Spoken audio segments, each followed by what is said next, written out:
This is Hidden Killers with Tony Bruschi. All right, picture this. It's 3:35 in the morning, Brooklyn Park, Minnesota. A cop shows up at your door, flashing lights, uniform, badge, the whole 9 yards. You open the door because, well, it's a cop, right? Wrong. Dead wrong. Unfortunately, that is the reality of what took place recently in Minnesota, and a case that has everyone very, very upset. And seriously questioning, what do we need to do in terms of security for those in power, or for those who may be a target of a madman's violence? We are diving into a case that's going to make you think twice about who you trust and maybe who you vote for. Here's what went down. Vance Boelter, 41 years old, decides he's had enough of exactly what? Democracy, Democrats, people who disagree with him. We're still figuring that all out. But what we do know is this guy went full tactical. We're talking fake cop car, silicone mask that would make Hollywood jealous, and enough firepower to start a small war. And that's exactly what he told his family he did. Dad went to war last night. That's a text he sent after murdering State Representative Melissa Hortman and her husband Mark, and pumping 17 bullets into Senator John Hortman and his wife. Yeah, you heard that right. 17 bullets between them. And by some miracle, they survived. But here's where it gets really twisted. This wasn't some heat-of-the-moment thing where a guy snaps and goes after his local representative. No. This dude had a list, and not just any list. We're talking 45-plus names across 6 states. Democrats mostly, people who support abortion rights, even had Planned Parenthood locations on there. Think about that for a second. This guy sat down probably at his kitchen table, maybe sipping coffee, and wrote out a multi-state hit list like he was planning a road trip. Governor Tim Walz on the list. Senator Tina Smith, check. Ilhan Omar, you betcha. Hell, he even had 11 Wisconsin lawmakers on there. Michigan Representative Hillary Skolton had to cancel a town hall because of, surprise, surprise, she made the cut too. We've covered a lot of cases here. We've seen people snap. We've seen crimes of passion. But this, it's a little different than the norm. But unfortunately, we're seeing more and more of it. Josh Shapiro had his house firebombed recently. The governor out in Pennsylvania. You know, the one that still thinks that the murder of Ellen Greenberg was a suicide him. This is something else entirely. This is months, maybe years of planning. The guy bought tactical gear from Fleet Farm. I actually just got my dad a gift certificate to Fleet Farm the other day because it's a hardware store up in that part of the country, and that's where they live. In Wisconsin, though. Because apparently that's where political assassins shop now. Fleet Farm. He tricked out his SUV with emergency lights and slapped a police plate on it. And get this, he didn't just have one gun. He had 3 AK-47s. 3! Was he planning on dual wielding with a backup? Here's the kicker that really gets me.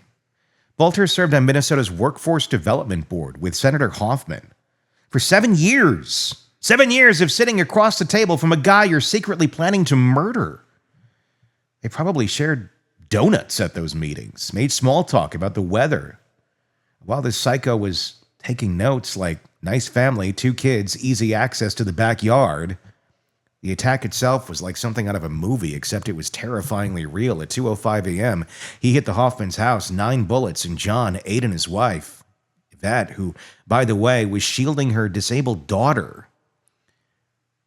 Then he's off to the next house at 2:24, but whoops, family's on vacation. 2:36 a.m., he's at Senator Ann Rest's place. But the cops are already there. So what does he do? Moves on to his final target. At 3:35 a.m., Brooklyn Park cops actually see him shoot Mark Hortman. There's a gunfight, an actual gunfight, and this guy still manages to slip away. 20 SWAT teams, hundreds of officers, and one of the biggest manhunts in Minnesota history. It takes him 43 hours to find him in a field near his house. But wait, it does get even weirder. While all this is going down, His wife and some relatives get pulled over 110 miles away. They've got passports. They've got cash. They've got weapons. Were they running? Were they in on it? Were they just scared out of their minds? Which is understandable. The cops let them go, which tells me they're either innocent or really good at playing innocent. And through all of this, the planning, the attacks, the manhunt, there's this one line that keeps bugging me, though. In that text to his family, Boelter said he didn't want to implicate anybody. Anybody? Who's anybody? Was this lone wolf really lone?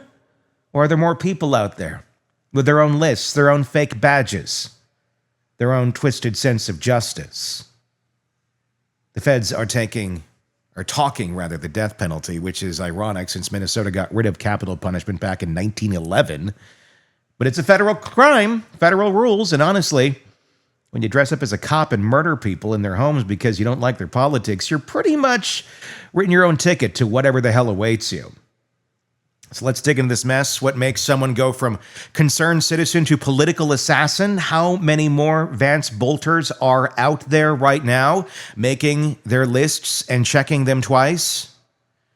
And in a country where political violence is becoming as American as apple pie, what the hell do we do about it? To help me sort through this insanity, I've got Jennifer Coffindaffer, retired FBI special agent, who's seen her fair share of extremists and lone wolves.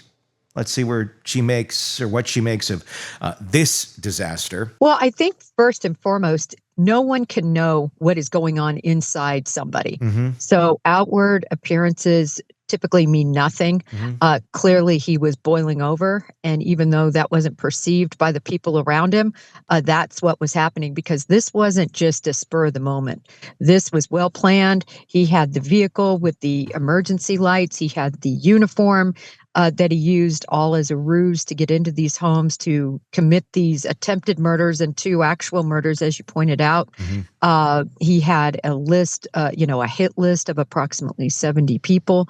Apparently, abortion was of a concern to him. Clearly, conservative views, and he boiled over and acted out.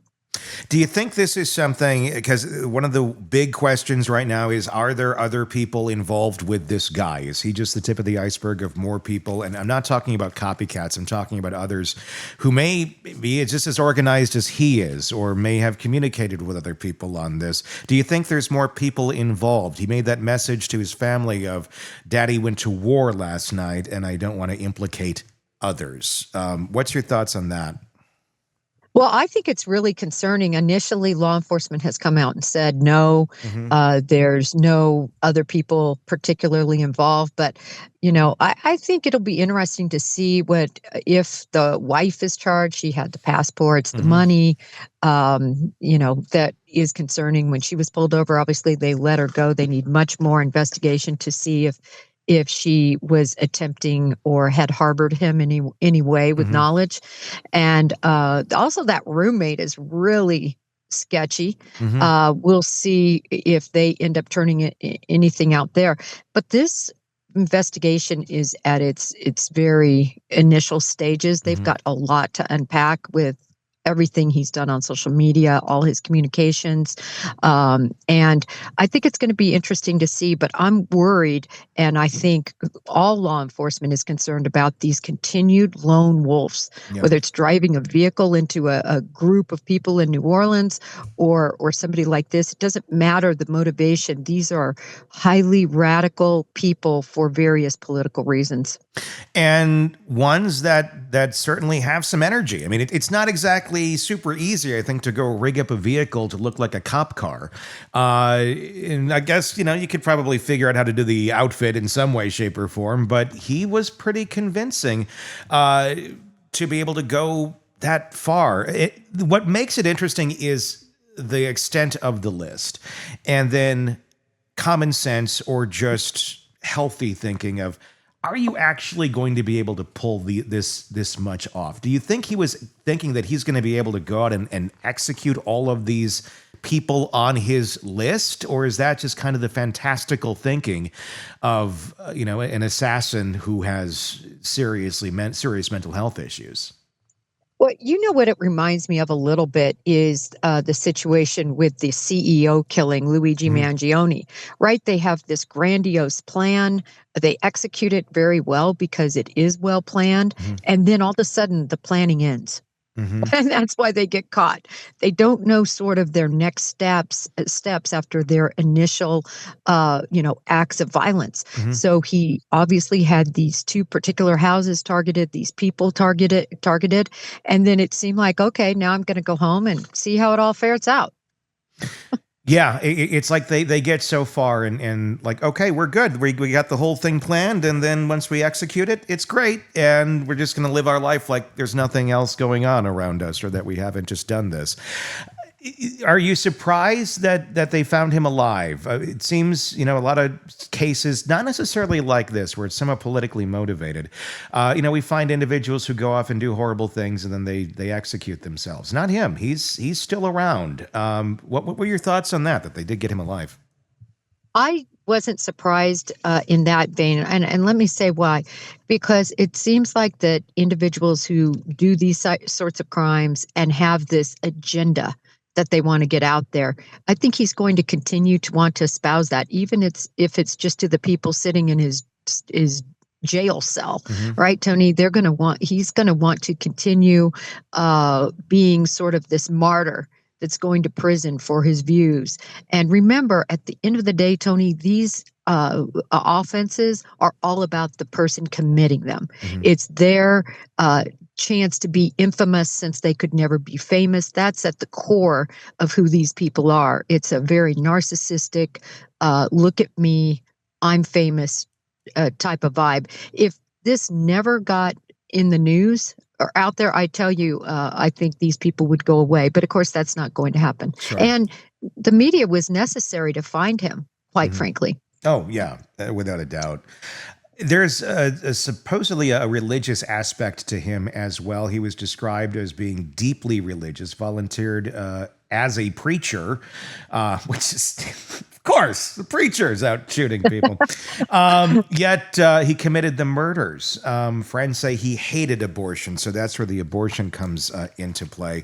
We see a lot of this, and it seems that the religious extremism is what gives these sort of folks the permission, if you will, mentally to go and carry out these things, because they're not doing it for them. They're doing it for God. This is God's greater work that they're performing. At least that's what they end up telling themselves, to carry out horrible atrocities on other people. This case, murdering a wife and her husband, a lawmaker.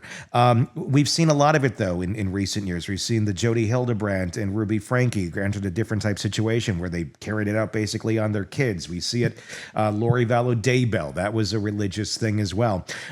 Always taking it to an extreme.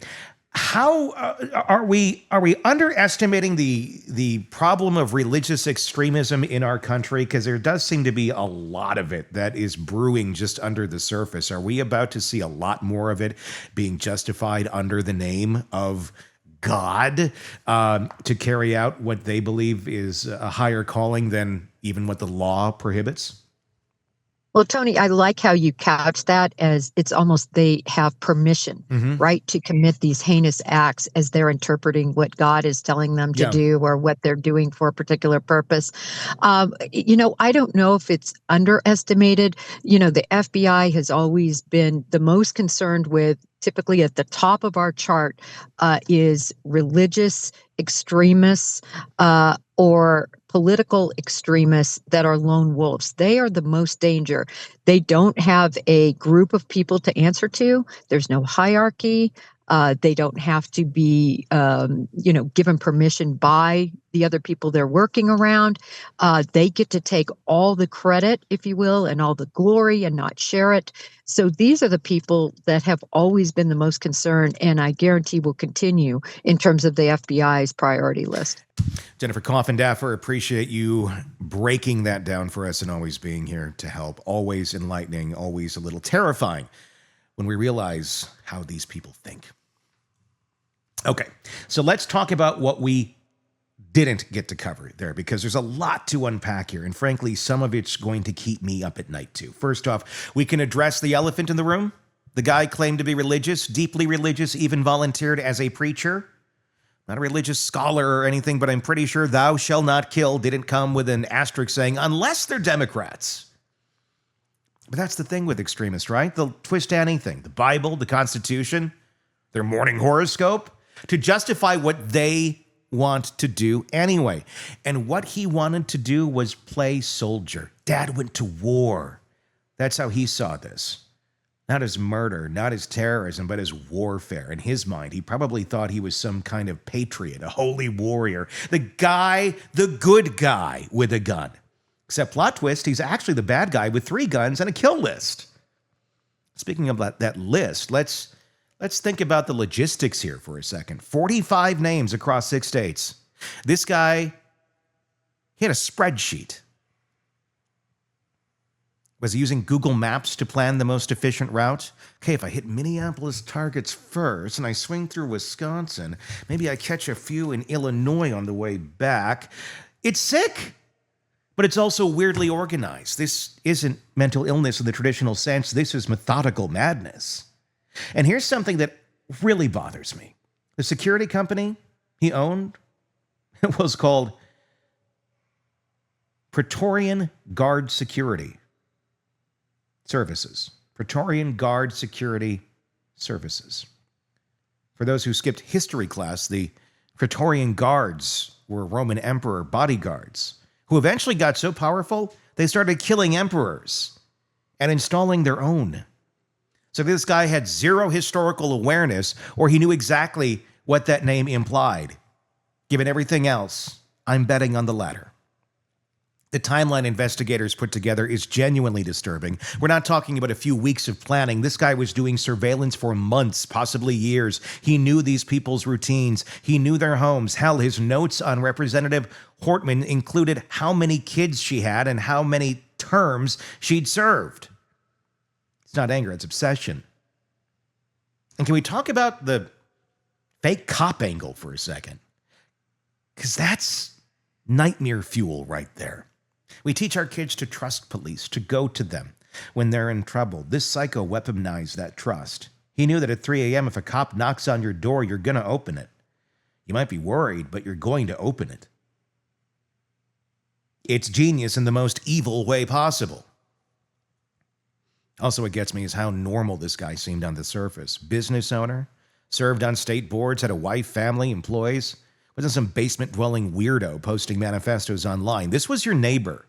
The guy you'd wave to while mowing the lawn. The guy who'd probably help you jumpstart your car. Also the guy planning to murder elected officials across 6 states. And that message, I don't want to implicate anybody. It's not the words of a lone wolf, or is it? Is it someone protecting others or someone who believes that there are others out there with him in his delusional way of thinking of reality? His family who just happened to be fleeing with passports and cash? Are they other like-minded patriots waiting for their turn to go to war? I'm not thinking so. They're just trying to sound more important than he is, like he's part of some grand conspiracy, instead of just another angry guy with too many guns. Federal prosecutors are considering the death penalty, which honestly, good luck finding a Minnesota jury that'll go for that. The state that hasn't executed anyone since 1906. Well, I think they might be influenced. But that's probably the point. Charge him federally. Move the trial somewhere else. Somewhere where they're more comfortable with the whole eye for an eye thing. Here's a real question. What do we do about the next Vance Boelter? Because there will be a next one. It's probably some guy right now sitting at his kitchen table, making his own list. Maybe he's religious too. Maybe he thinks God's telling him to clean house. Maybe he's already bought his tactical gear and he's just waiting for the right moment.